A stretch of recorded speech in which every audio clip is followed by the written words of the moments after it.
Cohesion in IELTS academic and general training writing. Cohesion means flow or well-connected ideas. More specifically, how well your ideas follow from one to the next with seamless and logical manner.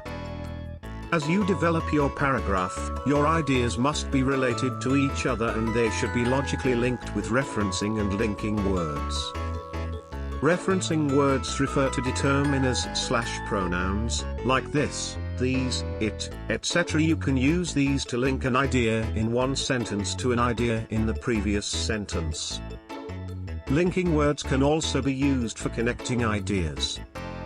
First of all, for a start, firstly, secondly, in addition, furthermore, last but not least, and above all can be used for sequencing ideas. Having said that, on the other hand, in contrast, by contrast and on the contrary can be used for contrasting the ideas. In conclusion, to conclude, in sum and to recapitulate can be used for giving conclusion. For regular IELTS tips, like and subscribe our YouTube channel.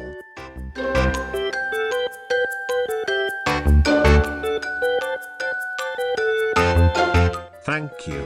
www.onlineieltspreparation.com